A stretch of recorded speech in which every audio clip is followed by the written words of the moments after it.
சரிப்பா. ஒரு வழியா கண்மணிக்கும் கார்த்திக்கும் கல்யாணம் பண்ணி வைக்கலான்னு நம்ம எல்லாரும் பேசி முடிவு பண்ணியிருக்கோம்.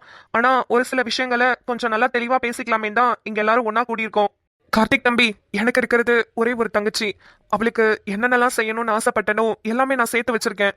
அதை மீறி நீங்க எவ்வளவு கேட்கறதுனாலும் நீங்க கேட்கலாம். நான் கடனை உடனே வாங்கியாவது அவளுக்கு நான் செஞ்சுறேன். அப்புறம் எங்க அப்பா சேர்த்து வச்ச விவசாய நிலம் ஒண்ணு இருக்கு. அதுல இப்ப அறுவடை போய்கிட்டு தான் இருக்கு. அந்த நிலத்தையும் அவ பேர்ல தான் எழுதி வைக்க சொன்னாரு. அதனால அவ பேர்ல எழுதி வச்சிருவோம். அப்புறம் வேற என்ன, நகை நட்டு எவ்வளவு எதிர்பார்க்கறீங்கன்னு சொன்னா அதுக்கேத்த மாதிரி நாங்க செஞ்சிருவோம். அப்புறம் கார் ஏதாவது வேணுமா இல்ல வண்டி அப்படி எதுவும் வேணும்னாலும் தெளிவா கொஞ்சம் இப்பவே கேட்டுருங்க தம்பி. அப்புறமாலாம் நாங்க செய்யறது கொஞ்சம் கஷ்டம். ஏன்னா எனக்கும் 2 பொம்பளை பிள்ளைங்க இருக்கு இல்லையா, அவங்களுக்கும் நான் சேர்த்து வச்சுக்கிட்டு இருக்கேன். நீங்க எவ்வளவு வேணும்னு கேட்டீங்கன்னா அதுக்கேத்த மாதிரி நான் கடன் வாங்கி செஞ்சிருவேன். தம்பி, என்னப்பா அமைதியாவே இருக்கீங்க? நான் இவ்வளவு நேரம் பேசிக்கிட்டு இருந்ததெல்லாம் கேட்டீங்களா கேட்கலையா? எல்லாமே கேட்டுட்டு தான் இருக்கேன். என்ன கார்த்திக், பதிலே சொல்லாம இருக்கீங்க? ஏதாவது தப்பா சொல்லிட்டாரா? ஆமா, அவர் சொன்னது எல்லாமே தப்புதான். தப்பா? என்னப்பா என்னாச்சு? பின்ன என்னன்னு நீங்க வேற, இந்த சொத்து சுகம், இந்த காரு, இந்த என்னமோ சொன்னீங்களே அறுவடை ஆயிட்டு இருக்கு வயலுன்னு, இதெல்லாம் என் கண்மணிக்கு ஈடாகுமா? உங்க தங்கச்சியவே என்ன நம்பி என் கூட அனுப்பி வைக்கிறீங்க. இதுக்கு மேல வேற என்னன்னே வேணும்? உயிருள்ள ஒரு பொருளுக்கு இல்லாத மதிப்பான உயிரில்லாத பொருளுக்கு வந்துற போது. Wow, super Karthik. உயிருள்ள ஒரு பொருளுக்கு இல்லாத மதிப்பா உயிரில்லாத பொருளுக்கு வந்துற போதுன்னு கேட்டிங்க பாருங்க. செம்ம. எல்லாம் நம்ம ப்ரோ கிட்ட இருந்து கத்துக்கிட்டதான் சிஸ்டர். ஐயோ கார்த்திக், நான் ரோஜா வீட்ல எதுவும் வேணாம்னு சொன்னதுனாலயா நீங்க இங்க வேணாம்னு சொல்றீங்க? அதெல்லாம் நாங்க எதுவும் நினைச்சுக்க மாட்டோம். எல்லாமே எப்படியா இருந்தாலும் கொடுக்கறது தானே. நீங்க எது வேணும்னாலும் கேளுங்க, நாங்க கண்டிப்பா செய்வோம். அப்படி இல்ல ப்ரோ, நீங்களும் ரோஜா சிஸ்டரும் வேற, ஆனா நானும் கண்மணியும் வேற. என்ன யாருமே இதுக்கப்புறம் ஏத்துக்கவே மாட்டாங்கன்னு நினைச்சேன். அப்படியே ஏத்துக்கிட்டாலும் இதுக்கு முன்னாடி கல்யாணம் ஆகி டிவோர்ஸ் ஆனவங்க, இல்ல ஹஸ்பண்ட் இறந்து விடோவா இருக்கிறவங்க, இல்ல குழந்தையோட அனாதையா இருக்கிறவங்க, இப்படிதான் என்ன ஏத்துப்பாங்கன்னு நினைச்சேன். ஆனா எதுவுமே இல்லாம ஒரு பொண்ணு எனக்காகவும் என் குழந்தை இதற்காகவும் அவ உயிரை கொடுக்க ரெடியா இருக்கா. அப்படிங்கிறப்போ அந்த பொண்ணை நான் மிஸ் பண்ணவே கூடாதுன்னு நினைச்சேன். என்கிட்ட அவளுக்கு என்ன பிடிச்சதுன்னு தெரியல. நானே நிறைய டைம் யோசிச்சிருக்கேன், எதுக்கு கண்மணிக்கு என்ன பிடிக்கணும்? இந்த உலகத்துல நிறைய பசங்க இருக்காங்களே, யாரையாவது பார்த்து பிடிச்சி கல்யாணம் பண்ணிட்டு அவ லைஃப்ல சந்தோஷமா அவளோட புது வாழ்க்கையை ஸ்டார்ட் பண்ணலாமேன்னு. ஆனா அவகிட்ட கேட்குறப்பெல்லாம் என்னன்னு தெரியல, எனக்கு உங்களை மட்டும்தான் பிடிச்சிருக்கு, உங்களையும் இதழையும் சேர்த்து பிடிச்சிருக்குன்னு அடிக்கடி சொல்லுவா. அந்த ஒரு வார்த்தைக்காக தான் நான் இப்போ இங்கே வந்து உட்காந்துருக்கேன். இப்படி ஒரு பொண்ணை தவிர வேற என்ன வேணும் எனக்கு? சொல்லுங்க. நீங்க கொடுக்குற காரு என்கிட்ட இருக்கு, நீங்க கொடுக்குற பணம் காசு என்கிட்ட இருக்கு. நகை வேணும்னு அவ சொல்லட்டும், இப்பவே அடுத்த செகண்டே அவளுக்கு உச்சந்தலையில இருந்து உள்ளங்கால் வரைக்கும் எல்லாமே வாங்கி கொடுத்து அலங்கரிச்சிருவேன். ஆனா என்கிட்ட இல்லாத ஒண்ணு கண்மணியால மட்டும்தான் கொடுக்க முடியும். அது அன்பு, பாசம், காதல். இதுதான் இதுதான் எனக்கு வேற யாருமே கொடுத்ததில்லை. அத இப்ப என் கண்மணி எனக்கு கொடுக்க போறா. அதுவே எனக்கு போதும். எனக்கு வேற எதுவும் வேண்டாம். நீங்க சொல்ற எதுவுமே ஒரு சின்ன இது கூட எனக்கு வேண்டாம். செம்ம கார்த்திக், நீங்க சொன்னது 100% உண்மை. உண்மையா என் கண்ணே கலங்கிடுச்சு. ஏன்னா நீங்க ஏற்கனவே உங்க கதையெல்லாம் சொல்லியிருக்கீங்க. சின்ன வயசுல இருந்து அம்மா அப்பா இல்லாம அடுத்த ஒரு பொண்ணை கல்யாணம் பண்ணி சந்தோஷமா வாழணும்னு நினைச்சப்போ ஒரு குழந்தைய கொடுத்துட்டு அந்த பொண்ணு வேற ஒருத்தரோட போயிட்டா. அப்படிங்கிறப்போ அம்மா அப்பா பாசமும் இல்ல, காதலிச்ச லவ் பண்ண பாசமும் இல்ல, கல்யாணம் பண்ண ஒய்ஃபோட பாசமும் இல்ல. அந்த குழந்தை மட்டும்தான் உங்க கூட இப்ப நிரந்தரமா இருக்கான். ஆனா இது எல்லாத்தையும் ஒட்டுமொத்தமா கொடுக்கறதுக்கு ஒரு பொண்ணு உங்களை தேடி வரும்போது கண்டிப்பா நீங்க அவளை மிஸ் பண்ணிடவே கூடாது. எங்க கண்மணி இப்போ உங்க கண்மணி ஆயிட்டா. கண்மணி, ஸ்ரீ, உனக்கு தாண்டி நான் ரொம்ப தேங்க்ஸ் சொல்லணும். நீ மட்டும் இல்லைன்னா நான் இவ்வளோ தூரத்துக்கு வந்திருப்பேன் கூட தெரியல. நிறைய விஷயத்தில் உன்னை பார்த்து நான் ரொம்ப தைரியமாக இருந்திருக்கேன் ஸ்ரீ. ரொம்ப தேங்க்ஸ் டி. லூசு, நமக்குள்ளே எதுக்கடி தேங்க்ஸ் எல்லாம்? சி, பைத்தியம். ரொம்ப சந்தோஷம் தம்பி, நீங்கள் இவ்வளோ தூரம் பேசுனதே எங்களுக்கு ரொம்ப ரொம்ப சந்தோஷமா இருக்கு. அப்புறம் என்ன, ஒரு நல்ல நாள் பார்த்து கல்யாணத்தை ஃபிக்ஸ் பண்ணிட வேண்டியதானே? ஆமா, ஒரு நல்ல நாளா பார்க்கலாம். செம்பா, அந்த கேலண்டர் எடுத்துட்டு வா. அண்ணா ஒரு நிமிஷம், நான் சொல்றேன்னு தப்பா எடுத்துக்காதீங்க. எனக்கு ஒரு தேதி இருக்கு, அந்த தேதியில கல்யாணம் பண்ணா நல்லா இருக்குமான்னு மட்டும் சொல்லுங்க. அட, இதுல என்ன கார்த்திக் இருக்கு? எந்த தேதியா இருந்தாலும் சொல்லுங்க, ஜாம்னு கல்யாணத்தை நடத்திடுவோம். இல்ல, இன்னும் ஒரு 15 நாள்ல ஸ்டெஃபிக்கும் எனக்கும் டிவோர்ஸ் ஆன நாள் வருது. என்னைக்கு நான் அவளை பிரிஞ்சனும் அந்த நாள்லயே நானும் கண்மணியும் எங்களோட சந்தோஷமான வாழ்க்கைய தொடரணும்னு ஆசைப்படுறேன். அதனால அந்த நாள்ல கல்யாணம் வச்சுக்கலான்னு எனக்கு தோணுது. அதுக்கப்புறம் பெரியவங்களா நீங்க எடுக்கிற முடிவை எடுங்க. Wow, super Karthik. 4 கிழமெல்லாம் சும்மா பெரியவங்க அவங்களோட மனசை தேத்துக்கிறதுக்காக தான். மற்றபடி மனசு ரெண்டும் ஒத்து போச்சு அப்படின்னா அதுக்கப்புறம் 4 கிழமை ஜாதகம் ஜோசியெல்லாம் எதுக்கு? அன்னைக்கே கல்யாணம் வச்சுக்கலாம். என்ன மாமா, என்ன சொல்றீங்க? பெரியவங்க பேசிட்டு இருக்காங்கல்ல, கொஞ்ச நேரம் வாய மூடு. அப்புறம் எதுக்கு நீங்க பேசுறீங்க? நீங்களும் வாய மூடிட்டு நில்லுங்க, பெரியவங்க பேசிப்பாங்க. தம்பி, அது என்னைக்குன்னு சொன்னீங்கன்னா எங்களோட மன திருப்திக்காக அது நல்ல நாளான்னு மட்டும் பார்த்துக்குவோம். ஜூன் 30 அன்னைக்கு என் வாழ்க்கையிலே மறக்கவே மாட்டேன். 2 பேரும் கோர்ட்ல நின்று வாதாடணும். டிவர்ஸ் 2 பேருக்குமே வேணும்னு அவ்வளோ தூரம் கஷ்டப்பட்டுட்டு இருந்தோம். அப்போல்லாம் இதழ் பிறக்கவே இல்லை. கவுன்சிலிங்லாம் விட்டு என்னென்னமோ பண்ணிட்டு இருந்தாங்க. ஆனால் ஸ்டெஃபி ஒத்த காலில் நின்றுட்டு இருந்தா. எனக்கு கார்த்திக் கூட வாழ விருப்பமே இல்லை, டிவர்ஸ் வேணும்னு ஒத்த காலில் நின்றுட்டு இருந்தா. அப்புறம் கொஞ்ச நாள்ல இதழ் பிறந்துட்டா. இதழ் பிறந்ததுக்கு அப்புறம் எனக்கு ஒரு முடிவு வந்துச்சு.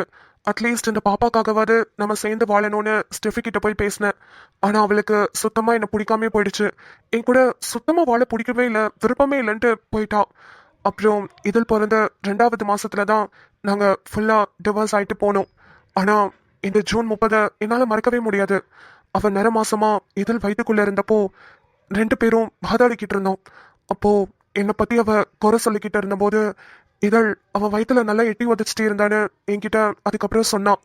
அதனாலதான் அந்த நாள்ல எங்க கல்யாணம் நடந்தா நல்லா இருக்கும்னு நினைச்சேன். ப்ரோ, நீங்க ஒன்றும் கவலைப்படாதீங்க. ஜூன் 30 நம்ம ஜாம்னு உங்களுக்கும் கண்மணிக்கும் கல்யாணம் பண்றோம். என்ன, ஓகேவா? சரிங்க ப்ரோ, ரொம்ப தேங்க்ஸ். அம்மா எதுவுமே பேசாம இருக்காங்களே, அவங்களுக்கு இந்த கல்யாணத்துல சம்மதமா என்னமானே தெரியலையே. எத்த மாப்பிள்ள உங்களை தான் கேக்குறாரு, உங்களுக்கு சம்மதமா இல்லையா? இந்த காலத்துல இப்படி ஒரு பிள்ளையான்னு பிரமிச்சு போய் பார்த்துக்கிட்டு இருக்கேன். அதுவும் என் பொண்ணுக்கு இப்படி ஒரு மாப்பிள்ளை அமைஞ்சிருக்குன்றப்ப நான் வேணான்னு சொல்லுவேனா? ஐயோ சாமி, சந்தோஷமா கல்யாணத்தை நடத்துங்கப்பா. எங்க ஆசீர்வாதம் உங்களுக்கு எப்போதும் இருக்கும். அப்புறம் என்ன, வீட்ல இருக்கிற பெரியவங்க எல்லாரும் ஒத்துக்கிட்டாச்சு. ஏன், நானே ஒத்துக்கிட்டேன். இதுக்கப்புறம் என்ன, ஜூன் 30 ஜாம்னு கண்மணிக்கும் கார்த்திக்கும் கல்யாணத்தை நடத்துறோம்.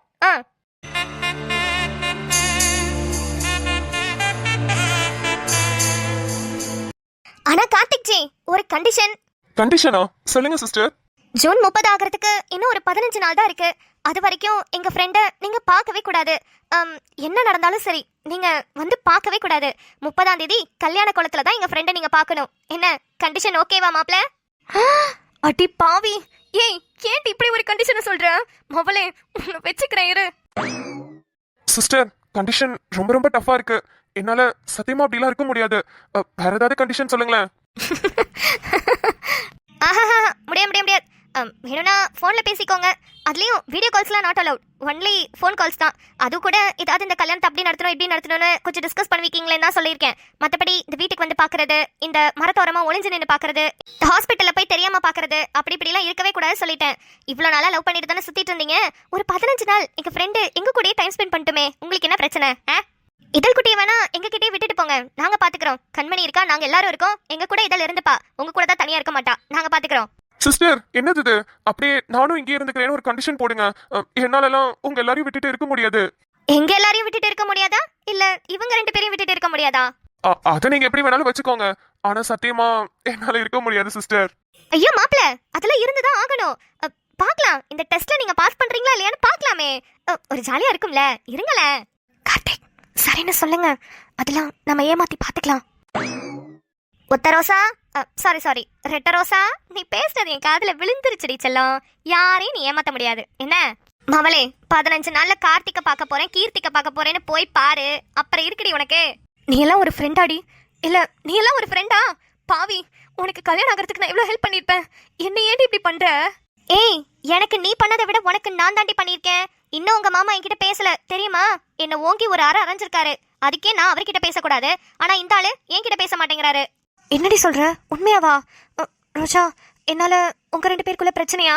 ஹே, எப்படி ஒரே செகண்ட்ல சாவித்திரி வேஷம் போடுற? பாப்பா, என்ன நடிப்பு!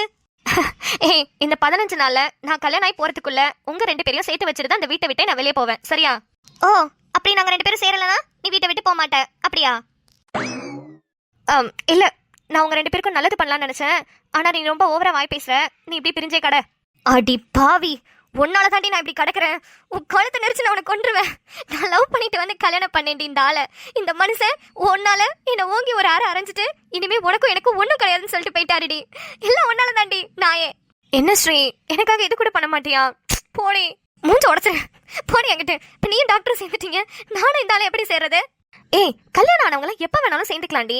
ஆனா கல்யாணம் ஆகாதவங்க சேருவாங்களா மாட்டாங்களான்ற ஒரு பயத்திலே இருப்போம்டி. இப்பதான் நாங்க சேர்ந்துட்டோம்ல, அதுக்கப்புறம் என்ன, நீங்க 2 பேரும் சீக்கிரம் சேர்ந்துருவீங்க. அதெல்லாம் நம்ம அட்மின் அனுஷா சேர்ந்து சேர்த்து வச்சிருவாங்க. அவங்கள தாண்டி தேடிக்கிட்டு இருக்கேன். சரி, நம்ம ஏதாவது பண்ணாதான் நம்மள பொசுக்குன்னு பிரிச்சு விட்டுறாங்கன்னு அமைதியா வாழை சுருட்டிக்கிட்டு உட்காந்துருந்தேன்டி. பாத்தியா, உன் பிரச்சனையில என்ன கோத்துட்டு எப்படி எல்லாம் பிரிச்சு விட்டாங்கன்னு. என்னையும் மாமாவையும் ஒண்ணு சேரவே விட மாட்டாங்கடி. பொறாமடி, நாங்க நல்லா வாழ்ந்துருவோன்னு இந்த அனுஷா சுரேந்தருக்கு பொறாம. ஏய், பார்த்து பேசுடி, வந்துட கிந்திர போறாங்க. அப்புறம் இப்ப டெம்பரரியா தான் பிரிச்சு விட்டுருக்காங்க, நிரந்தரமா பிரிச்சு விட்டுருவாங்க பாத்துக்க. வாய மூட்ரி குரங்கு, வாயில ஆசிட ஊத்தி கழுவு போ, போடி முத. சரி, ஓகே. எனக்கு ரொம்ப ரொம்ப சந்தோஷமா இருக்கு. அப்புறம் இதழ் குட்டி இங்கே இருக்கட்டும். எனக்கும் ஹாஸ்பிட்டல்ல நிறைய வேலை இருக்கு. ஏன்னா அதுக்கப்புறம் நான் ஒரு 2 வாரமாவது லீவ் எடுத்து கண்மணி கூட இருக்கணும்னு ஆசைப்படுறேன். அதனால இப்பவே கொஞ்சம் ஒர்க்ஸ் எல்லாம் ஸ்கெடியூல் பண்ணிட்டு கல்யாண வேலையெல்லாம் ஆரம்பிச்சுக்கிறேன். அப்புறம் இன்னொரு விஷயம், கல்யாணத்துக்கு எல்லா செலவும் நானே பண்ணணும்னு நினைக்கிறேன். அதனால நீங்க எந்த செலவும் பண்ண தேவையில்ல. இல்ல கார்த்திக், அது நல்லா இருக்காது. நாங்க பாதி நீங்க பாதி பண்ணலாம். இல்ல ப்ரோ, நான் அதுக்கு சொல்லல. எங்க கல்யாணத்தை நானும் கண்மணியும் டிஸ்கஸ் பண்ணி 2 பேரும் எங்களுக்கு பிடிச்ச மாதிரி பண்ணணும்னு நினைக்கிறோம். அதனாலதான் சொல்றேன். நாங்க பாத்துக்கிறோம் ப்ரோ. நீங்க எங்களை ஆசீர்வதிக்க வந்தா மட்டும் போதும். அப்புறம் எல்லாருக்கும் ட்ரெஸ் எடுக்கிறது, சாப்பாடு செலவு எல்லாத்தையுமே நானே பாத்துக்கிறேன். ப்ளீஸ் ப்ரோ, நான் பண்றேனே. சரி, இவ்வளவு தூரத்துக்கு ஆசைப்பட்டு கேக்குறீங்க, பண்ணுங்க. ஆனா ஏதாவது ஹெல்ப்னா உடனே கேட்கணும். மேனுவலா எனக்கு நீங்க தான் ப்ரோ ஹெல்ப் பண்ணணும். நான் சொன்னது காசு விஷயம் எல்லாத்தையும் நான் பாத்துக்கிறேன். ஆனா நீங்க தான் அங்க போறது இங்க போறது எல்லாத்தையும் பாத்துக்கணும். அப்புறம் கொஞ்சம் கல்யாண விஷயமா கண்மணி கூட டிஸ்கஸ் பண்ணணும். பண்ணுங்க ப்ரோ, ஒன்னும் பிரச்சனை இல்ல. சரியான மக்கு சாம்பிராணிய புருஷனா கட்டி வச்சிருக்கேன். யோ, அவங்க 2 பேரும் தனியா மாடியில போய் டிஸ்கஸ் பண்ணுமா? உன்ன மாதிரியா வீட்டுக்குள்ளேயே டிஸ்கஸ் பண்றதுக்கு? நீ என்னைக்கு அவர்கிட்ட சாவடி வாங்க போறேன்னு எனக்கு தெரியல. அட கார்த்திக், எங்க கிட்ட எல்லாம் என்ன பெர்மிஷன் கேட்டுக்கிட்டு கூட்டிட்டு போங்க. அவ உங்களுக்கு இப்ப பாதி பொண்டாட்டி ஆயிட்டா. டேட்டே குறிச்சிட்டாங்களா? இப்பதான் பர்மிஷன் கேட்டுக்கிட்டு இருக்காரு. போங்க கார்த்திக். சூர்யா, உங்களுக்கு எதுக்கு சிரமம்? நான் தான் போய்க்கிறேன்னு சொன்னேனே. இதுல என்ன இருக்கு சாய், நான் கூட்டிட்டு போறேன். ஆமா, உங்களுக்கு ஒர்க் எதுவும் இல்லையா?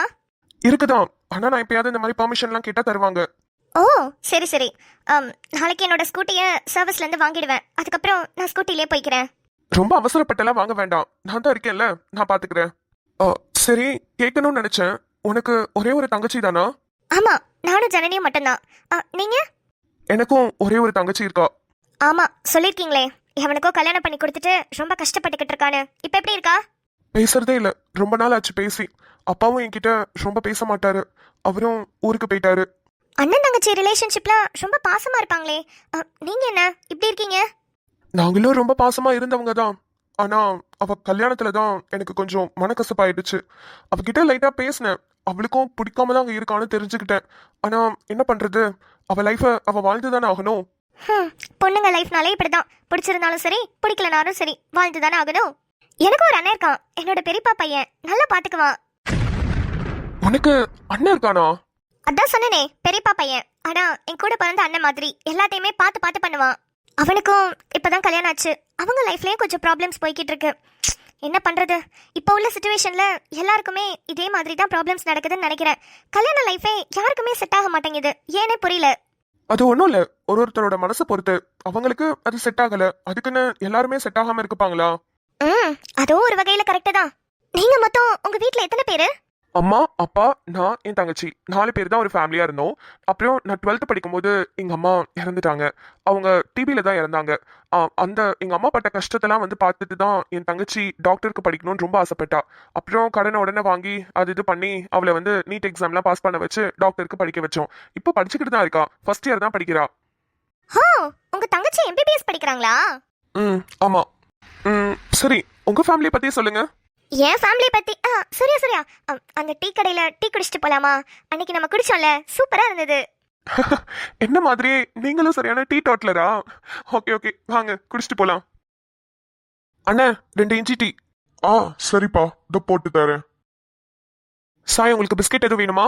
இல்ல வேணா சூர்யா, இஞ்சி டீ மட்டும் போதும். சரி. அப்புறம் என்னமோ சொல்லிட்டே வந்தீங்கல்ல, உங்க ஃபேமிலி பத்தி சொல்லுங்க. என் ஃபேமிலி பத்தி சொல்லணும்னா, நான், எங்க அம்மா, என் தங்கச்சி, நாங்க 3 பேர் மட்டும்தான்.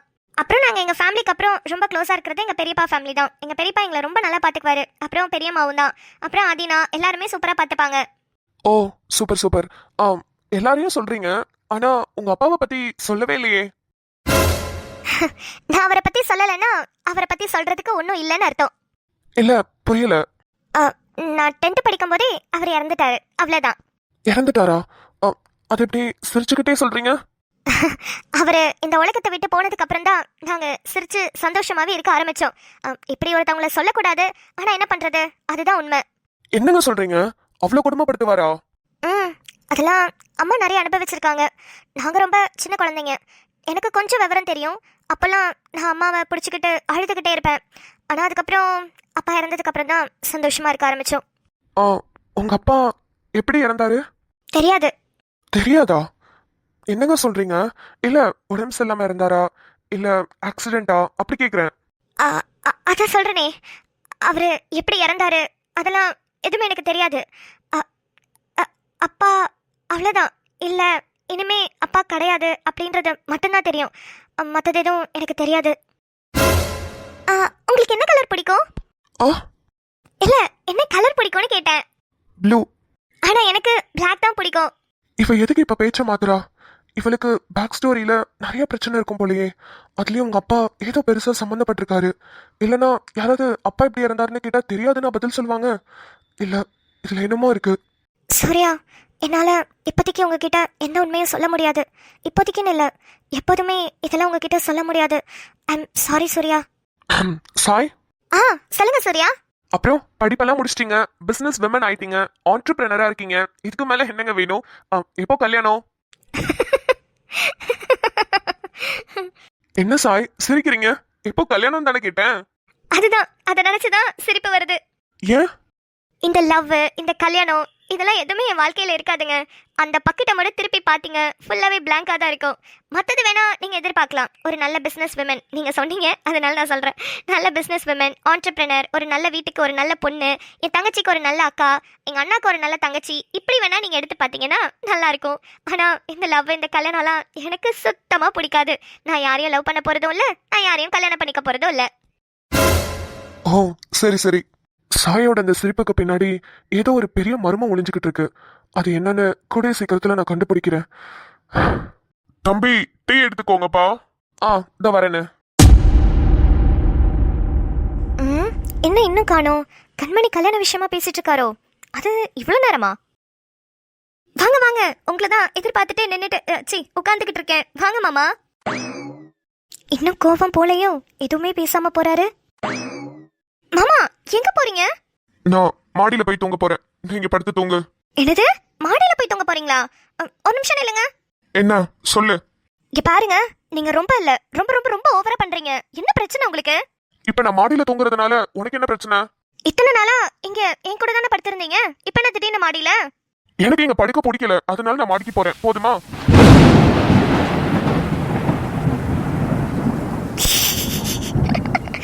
இதுக்குதான் ஓவரா சீன் போடக்கூடாதுங்கிறது. வெளியே இடி இடிச்சிட்டு மழை பெய்யுது, இப்ப என்ன பண்ணுவீங்க? பரவாயில்ல, மலையில கூட நினைச்சிட்டே படுப்பேனே தவிர உன் கூட இந்த ரூம்ல படுக்கவே மாட்டேன். இன்னைக்கு பார்த்து இப்படி மழை பெய்யுது. என்ன மாமா, கீழே படுக்க போறீங்களா? ஏமா நீ கொஞ்ச நேரம் அமைதியா இருமா. எதுக்கு என்கிட்ட வந்து பேசிக்கிட்டு இருக்க? நான் தான் உங்ககிட்ட பேச மாட்டேன்னு சொல்லிட்டேன்ல. உன் வேலை என்னமோ அதை மட்டும் பாரு. மாமா இதெல்லாம் உங்களுக்கே ஓவரா தெரியலையா? நான் பண்ணது தப்புதானே, சாரியே கேட்டுட்டேன். கண்மணியும் கார்த்திக்கும் சேர்ந்து அவங்களுக்கு கல்யாண டேட்டே ஃபிக்ஸ் பண்ணிட்டாங்க.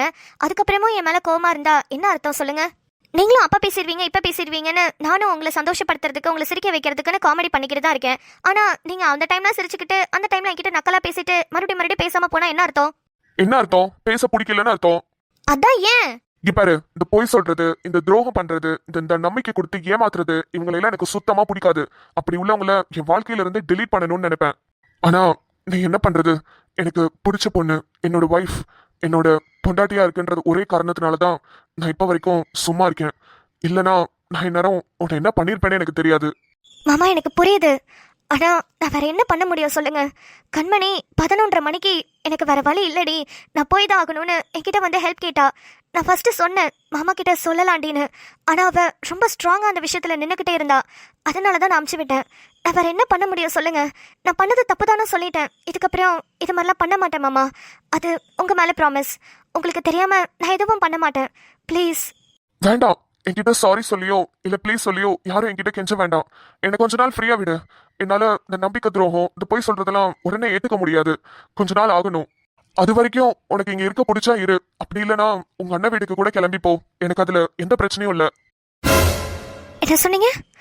நான் எங்க அண்ணன் வீட்டுக்கு போனா உங்களுக்கு எந்த பிரச்சனையும் இல்லை இல்ல? சரி, ரொம்ப சந்தோஷம். நீங்க உங்களோட விருப்பத்தை சொல்லிட்டீங்க. ஆனா எனக்குன்னு ஒரு விருப்பம் இருக்குல்ல, அதை நான் இப்ப சொல்றேன். நான் எங்கேயும் போக மாட்டேன். இந்த வீட்டில் தான் இருப்பேன். நான் என் புருஷனை நம்பி தான் வந்திருக்கேன். அதனால இந்த வீட்டிலே தான் நான் இருப்பேன். ஆனா ஒரு கண்டிஷனோட தான் இருப்பேன். இவ்வளோ நாளா உங்ககிட்ட சாரி சொல்லி ப்ளீஸ் சொல்லி எவ்வளோ வாட்டி கெஞ்சிட்டேன். ஆனா நீங்க எதுக்குமே ஒத்து போகல. அதனால இதுக்கப்புறம் நானா வந்து எப்போதுமே உங்ககிட்ட பேச மாட்டேன்.